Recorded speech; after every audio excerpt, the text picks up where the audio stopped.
Welcome to the Obvious Podcast, episode number 67. I'm Sonny Macon. I'm the CEO at ABC Florida East Coast. And I'm Peter Daiga, President and CEO at the ABC Florida East Coast. You're listening to the Obvious Podcast or watching, where all opinions expressed are our own unless we say otherwise. You love the show? We ask you to subscribe on any major podcast platform or watch us in action on YouTube. Follow the Obvious Podcast on Instagram, X, and Truth Social, and now on TikTok. All the links you need are in the show notes. And we ask you to reach out to us anytime at theobvious@abceastflorida.com. And if you're enjoying the ride, help others find us by leaving a review wherever you listen. So happy Friday, Sonny. Happy Friday. Here we are, back at it again. Another episode. Weeks never disappoint with lots of material. So to talk about you and I. So you know, Mr. Producer told me by the time we end the year, we would not have missed a single week of episodes in 2025. It's great. Right. It's quite a, I wouldn't have guessed it when we and started. plus one, because we had a bonus Charlie Kirk episode.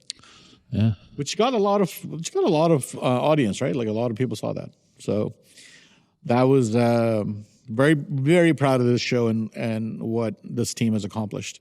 And, there's the impact. I mean, I've been in conferences, you've been in conferences where people have come up to us and said, we love your show. Absolutely. Actually, a lot of other chapters, trying to duplicate it. But I think the key is, which we've learned, we didn't really go into it, I don't think, with that quite understanding. But maybe you did and others. But, that without consistency, you can't really do this part-time if you want it to be successful. And what does success mean? I mean, why are we doing this? I mean, for me, it's exposure, for ABC, for the values, I think that ABC in large part represents and reflects, and how they bleed into everything we do in the construction industry, to a strong economy and whatnot. But, if you don't first have people listening, there's no sense in, every week, if you're that lucky, or every other week, or doing it hit and miss whenever, it suits your fancy, to just talk about, I don't know, association related or industry related topics, which we really wouldn't have much expertise to talk about industry related topics, but we certainly could get the guess. We could talk about association related topics, until we're blue in the face. But again, if people aren't interested or find it entertaining, we wouldn't really be having any impact. So, but you said it. We get everywhere we go, conferences, ABC events, other chapter presidents, other associations for that matter, and even being reached out to by the circuit that we're coming to be, I think, more familiar with, which is pretty cool. So in any event. I had a guy from Massachusetts tell me he enjoyed our show. I said, don't let anybody ever tell you you're a masshole. I know quite a few of those. One of my best friends is from Massachusetts, and I've called him a asshole my whole life. But we talk a lot about at ABC how we want to be, or we are, such an influential organization. Mm-hmm. And I think being an influential organization is deeply rooted in the fact that we have an audience, right? Whether it's our members, whether it's the legislature or the politicians or the lawmakers or our show or our emails or our newsletter. If nobody's watching or listening to you or paying attention to what you say, well, you're never going to have any influence. Right? Like the whole concept of being influential is to have an audience and to have something that people pay attention to. Well, I agree. And I'd also add to that leadership is always comes with controversy. Yeah. And you can't be a leader. Right. So I don't do this often, but I'm going to make an appeal here that, if you or anyone is in this industry, we want to invite them to be a member. Mm-hmm. If these values, where else in the industry, where else in the United States can you join an organization that shares these values and is fighting for them every day, free markets and merit shop, and trying to grow influence and have the best business development events possible? Nowhere. I mean, from public policy to networking. Right. So anyway, we ask you to, help spread the word. If you know somebody who's in the construction industry, tune them into this program and tell them they should belong to support this kind of work. So in any event, because there aren't a whole lot of people talking about these issues the way ABC does and we do on the podcast. So, and speaking of the podcast, like one of the things I love about the show and podcasts in general is sort of, I grew up in a time when you had 4 networks and really 2 cable channels, cable news channels, and 3 or 4 newspapers that anybody took seriously, right? So, media. Speaking of influence and building an audience, media was very concentrated, right? And it's interesting. I think that's what we want to talk a little bit about today.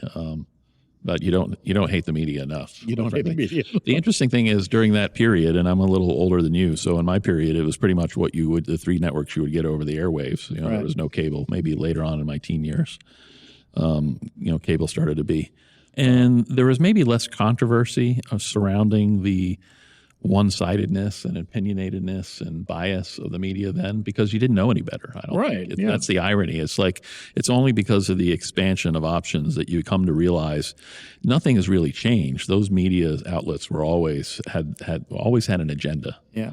But it's just become a little more obvious because you have somebody else articulating the other side, right? And exactly. So that's exactly right. Defragmentation of media, right, has been wonderful to watch, but it's been interesting to me because it still only affects about half the population, right? The other half is still just wedded to what it's wedded to. That's right.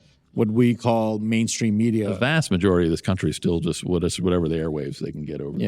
So they still get that nightly news and whatnot. And so, have you ever seen those studies done where a lot of people say it's whatever the old gray lady or the New York Times leads with, that those will be the lead stories in the nightly news every night. Right. It's a very structured.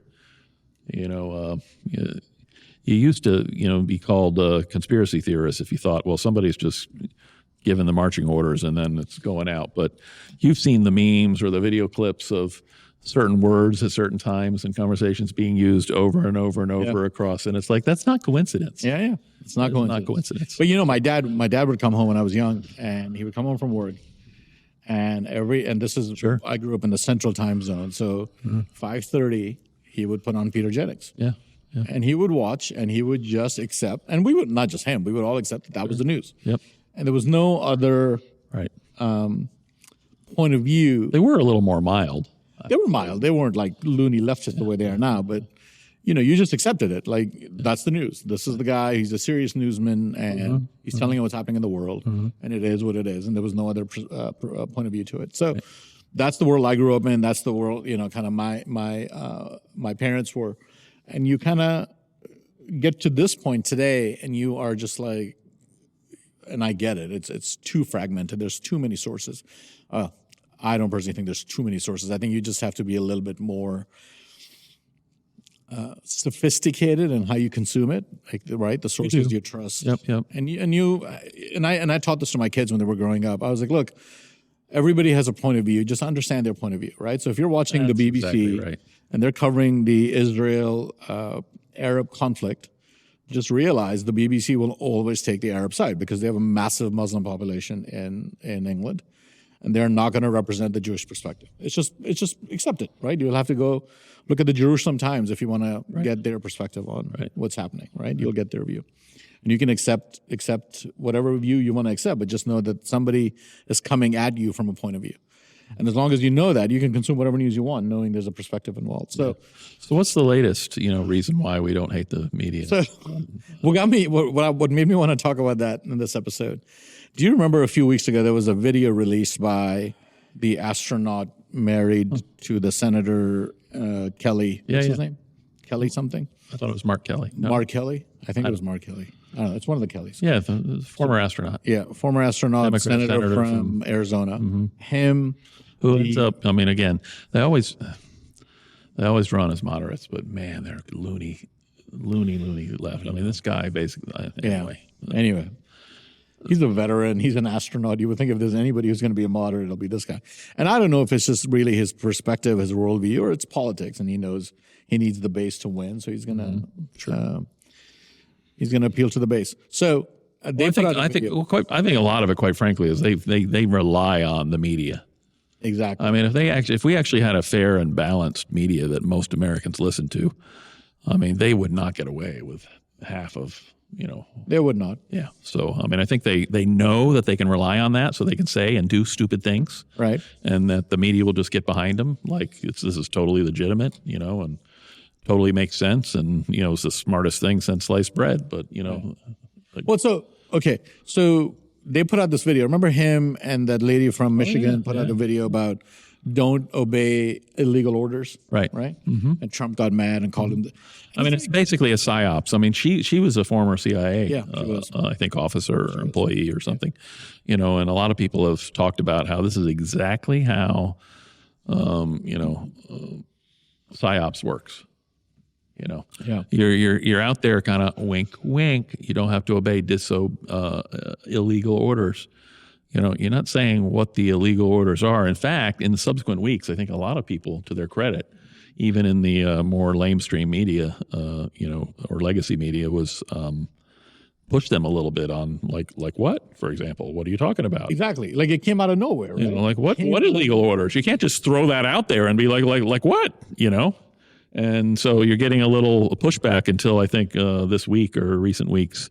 Yeah, they talked a little bit about the bombing of the narco traffickers in the Caribbean and the Pacific Ocean. So they're getting a little more specific. Right. So I'm reading watching this clip that they put out talking about illegal orders. I'm like, this is really random. Came out of nowhere. Yeah. Right. Then the whole thing with bombing of the boats in Venezuela, and then.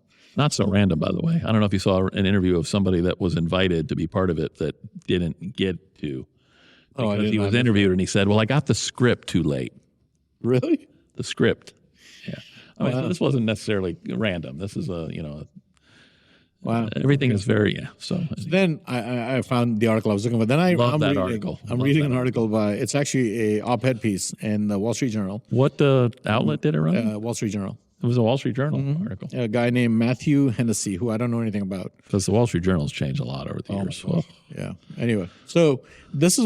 I'm just reading a clip from it. Right, seemingly out of nowhere, a bunch of his his article, his op-ed piece is titled "Trump Defies the Democrat Media Cartel." Right. Love that. So I'm reading this op-ed piece, and in it he writes, seemingly out of nowhere, a bunch of Democratic office holders with military or intelligence experience made a video warning members of the military not to follow what they called, quote, unlawful orders. Wink, wink. All right. This was a discussion that no one was having before the video was released. Then, serendipity be blessed, the Washington Post published a scoopy story over the weekend, all but accusing Mr. Hegseth of issuing illegal orders to kill helpless, probably surrendering drug runners hanging off the side of burning boats in the Caribbean. Do you say Caribbean or Caribbean? I've always Caribbean. Caribbean? Yeah, okay. Caribbean. Because that song by Billy Ocean was Caribbean Queen, right? And I've heard it both ways. So, potato, tomato, tomato. Yeah. Then he continues, that isn't journalism, it's T-ball. The best part about it, from the point of view of the Democrat media cartel, is that anyone who notices the game and points it out sounds slightly crazy. Do you realize how impossible it would be to pull off a media plant like that? Are you telling me that the major newspapers, National Public Radio, cable giants, big social media companies got together to amplify a story? Do you realize how kooky that makes you sound? To borrow and butcher the old saying about paranoia, just because you sound crazy doesn't mean you are. Sometimes the world is arrayed against you in exactly the cynically manipulative and purposeful manner you imagine it is. And it just, and you think about all of that video coming out and then that story being released, and you're just like, what the, right? Like, it's just, right. It struck me. I've said, how many times have I said, if you want to know what the left is doing? Yeah, look at what they're accusing you of. Listen to what they're accusing you of. Yeah. So, war crimes. Yeah. Listen to what they're accusing you of. Because it's like maybe the heat was getting a little too hot about the conversation about the timing and the coincidence and the fact that these are all ex-CIA or CIA officer, and you don't comply with illegal orders. Wink, wink. The heat was getting a little too hot, so now they had to turn the attention to war crimes. Because supposedly, right. But even before you get to that, to even release the video in the first place. Correct. You know there's a story coming. Correct. So you're in cahoots, and they're like, hey, there's going to be a story about this. Correct. They're like, well, we'll release the video first. So we sound prescient. Right. Right? Like, even before you get to the war crimes bit, like, this whole thing is so insane to me, because you just are like, the media is so. You know what's been our saving grace is really been the internet, right? Because it's like sometimes the left still lives in a period where they forget that they're on tape. That they're on tape, going back 10, 15, 20, years. So you can go back, for example, and get the Obama administration saying, "Oops, nope, sorry, that was an innocent family we killed." Yeah. Or Biden administration being like, well, there were some survivors in that first strike of terrorists in the desert, so we dropped another bomb on the survivors as they were trying to run. But all that was perfectly okay. It's all on Twitter. It's all on Twitter. It's all on, yeah. So, but again, it's funny because it's like you realize the age you live in. But again, this is back to my point of they know they've got the media. The mainstream media on their side. Yep. They know that those videos are out there, but they're not going to go get them and show them. Yeah. And the only people that are going to be the alternative or, the more right of center media. When you were talking about the New York Times, right? Their tagline is the paper of record or all the news that's fit whatever. Different. Yeah, I forget. Who's the paper of record? Is it the Washington? Oh, it doesn't matter. They have these like lofty sounding stupid logos, right? And then here comes the New York Times. Hey, have you looked at Trump's mental condition, right? Like, you were nowhere to be found when Biden was walking off into the jungle. Exactly. Disappearing. Yep. And now here you are worried about, Trump's MRI. It's tripping over himself. That's exactly right. That's Literally exactly tripping right. over It's, himself. I have another popular saying, if the left didn't have double standards, they wouldn't have any at all. No standards at all. So, it's so true. It's so true. Anyway, it's infuriating right now. Because the media will latch onto it. Now all the conversation for the next few days will be about war crimes. So I have a theory. on this, and the real war crimes. Again, you want to know what they're doing. Right. Look at what they're accusing you of. So I have a theory that a lot of these people that are in the newsrooms now all grew up watching All the President's Men. Remember that movie? Yeah, sure. Woodward and Bernstein, and I think they have this unbelievably vaulted notion that they are out here saving democracy. And like preserving the republic. Well, most of them probably couldn't even define what a republic is. Right. Correct. But these sort of. Never mind the fact that I'll give you we could probably come up with a handful of things that are in my opinion, and I'm certainly would be willing to defend that position, far worse than Watergate ever was. Yeah. Of course. Scandals and auto pen and a president that was incompetent that basically was, propped up and run by, Listen, that's not worse. I don't know what the. A few weeks ago when the government was shut down, insurance premiums for Obamacare people, they don't even talk about it now. Did that get solved? Yeah. No. Did the premiums go down? No.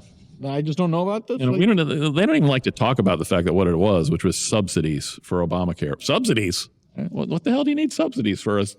For a fix that was supposed to bring down cost of healthcare and increase options and opportunities, and what do you need subsidies for? They just moved on because as pretending as if the problem got solved, nothing changed. Right, and I think this article mentioned that they had an election and they did pretty well, so they just moved on from those talking points at the moment. So they'll be back anyway. It's the worst. I hate the media. You don't hate it enough. Just diversify your news sources, right? Like pay attention to what you're consuming. Right, we're not saying.